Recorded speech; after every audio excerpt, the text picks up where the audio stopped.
अमन एक सामान्य कॉलेज का छात्र था, जो रात देर तक पढ़ाई करने का आदी था। उस दिन भी वह अपने कमरे में बैठा किताबों में खोया हुआ था। घड़ी रात के 2 बजा रही थी। घर में चारों तरफ सन्नाटा पसरा हुआ था, जैसे समय थम गया हो। कमरे में सिर्फ एक टेबल लैंप जल रहा था, जो हल्की सी रोशनी फैला रहा था। बाकी सब कुछ अंधेरे में डूबा हुआ था। बाहर का मौसम भी अजीब था। तेज हवा के साथ सरसराहट की आवाजें आ रही थीं। खिड़की के बाहर पेड़ की टहनियां हवा में लहरा रही थीं, जो किसी अजीबोगरीब चीज का संकेत दे रही थी। अमन ने इस सब को नजरअंदाज करते हुए अपनी किताब पर ध्यान केंद्रित कर लिया। अचानक उसके कमरे के बाहर से किसी के कदमों की हल्की आवाज सुनाई देने लगी। वह चौकन्ना हो गया और दरवाजे की ओर देखने लगा। वह सोचने लगा कि शायद मां पिता में से कोई जागा हो, लेकिन तुरंत याद आया कि वे सब तो सो चुके हैं। उसके मन में हल्की सी बेचैनी हुई, पर उसने खुद को शांत रखने की कोशिश की और पढ़ाई में फिर से ध्यान लगाने की कोशिश की। कुछ ही देर बाद उसकी खिड़की पर किसी ने दस्तक दी। अमन का दिल जोर से धड़कने लगा। वह धीरे धीरे खिड़की की तरफ बढ़ा और बाहर झांकने की कोशिश की, परंतु बाहर कुछ नहीं था, सिर्फ काले अंधेरे के अलावा। उसकी रीढ़ की हड्डी में ठंडक दौड़ गई। उसे यकीन नहीं हो रहा था कि यह दस्तक वास्तविक थी या सिर्फ उसका वहम। अमन ने खुद को यह समझा लिया कि यह सिर्फ उसकी कल्पना है, लेकिन जैसे ही वह वापस अपनी कुर्सी पर बैठा, उसे किसी अजनबी और भयानक हंसी की आवाज सुनाई दी। वह हंसी धीमी थी, पर उसमें एक ऐसी ठंडक थी जिसने उसके रोंगटे खड़े कर दिए। उसने जल्दी से चारों ओर देखा, पर उसे कुछ नजर नहीं आया। उसे लगा कि शायद वह अकेला नहीं है। तभी उसकी नजर कमरे की दीवार पर पड़ी, जहां एक परछाई दिखाई दी। परछाई का आकार धीरे धीरे बदलने लगा और उसने किसी चेहरे की शक्ल ले ली। वह चेहरा एक अजीब और भयानक मुस्कान के साथ उसे घूर रहा था। अमन को समझ में नहीं आ रहा था कि यह सच में हो रहा है या उसका भ्रम है। उसकी सांसें तेज हो गई और वह असहज महसूस करने लगा। अमन का दिल धड़क रहा था कि अचानक कमरे का दरवाजा खुद ब खुद खुल गया। उसने डरते हुए दरवाजे की ओर देखा। उसका मन उसे वहां से भागने के लिए कह रहा था, पर उसके पैर मानो जम गए थे।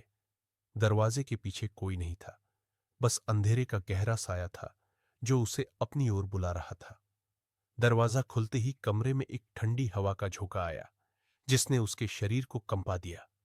उस हवा में अजीब सी बासी गंध थी, मानो किसी पुराने बंद कमरे से आ रही हो। अमन ने अपने हाथ रगड़कर खुद को शांत करने की कोशिश की, पर उसका डर अब काबू से बाहर हो रहा था। अमन ने फर्श की ओर देखा तो वहां कुछ अजीब निशान नजर आए, जो सीधे उसकी ओर आ रहे थे। वह निशान ऐसे थे मानो किसी ने अपने नाखूनों से खरोंच कर उन्हें बनाया हो। वह घबरा गया और उसकी सांसें तेज हो गईं। उसे लगा कि वह कोई अदृश्य ताकत उसके करीब आ रही है। उसी समय उसे किसी ने धीरे से पुकारा, अमन। उसकी आवाज में एक अजीब ठंडक थी, मानो किसी ने उसके कान में फुसफुसाकर उसे बुलाया हो। उसकी रीढ़ की हड्डी में ठंडक दौड़ गई और उसका दिल तेजी से धड़कने लगा। वह उस अजीब आवाज को सुनकर पूरी तरह से डर गया था। अमन ने अपने डर को दूर करने के लिए अपने मोबाइल को उठाया। उसे अपने फोन पर एक मैसेज दिखाई दिया, जो ठीक 5 मिनट पहले भेजा गया था। मैसेज में लिखा था, अमन, मैं तुम्हारे पास हूं। यह देखकर उसकी आंखें फटी की फटी रह गई। मैसेज भेजने वाला नंबर अज्ञात था। उसके दिल की धड़कन और तेज हो गई। उसने मैसेज को ठीक से पढ़ा भी नहीं था कि अचानक कमरे की सारी लाइटें गुल हो गईं। अब कमरे में गहरा अंधेरा छा गया था। अमन ने अपने मोबाइल का फ्लैश ऑन किया, पर उसकी रोशनी भी धीरे धीरे कम होने लगी। अंधेरे में खड़ा अमन यह समझ नहीं पा रहा था कि आखिर यह सब क्या हो रहा है। अंधेरे में खड़े अमन ने अपने गले के पास ठंडी सांस का एहसास किया। उसे लगा कि कोई उसके बेहद करीब है और उसके कान में कुछ फुसफुसा रहा है। वह हिला भी नहीं पा रहा था। उसके शरीर का हर अंग थर थर कांप रहा था। अचानक उसे महसूस हुआ कि किसी ने उसे पीछे से पकड़ लिया और उसके पैर खींचने शुरू कर दिए। वह पूरी ताकत से खुद को छुड़ाने की कोशिश कर रहा था, पर उसके पैरों की पकड़ और मजबूत होती जा रही थी। वह जोर से चिल्लाना चाहता था, लेकिन उसके गले से आवाज नहीं निकल रही थी। उसने आईने की ओर देखा तो वहां एक अजीब शक्ल वाली आकृति खड़ी थी। उसकी आंखें अजीब तरह से चमक रही थीं और उसका चेहरा किसी भयानक दृश्य से कम नहीं था। वह भयानक आकृति उसे घूर रही थी, मानो वह उसे पूरी तरह अपने कब्जे में ले चुकी हो। अमन का खून जम गया और उसने अपनी आंखें बंद कर ली। अमन का मोबाइल, जो कुछ देर पहले बंद हो गया था, अचानक से चालू हो गया। स्क्रीन पर लिखा था, अब तुम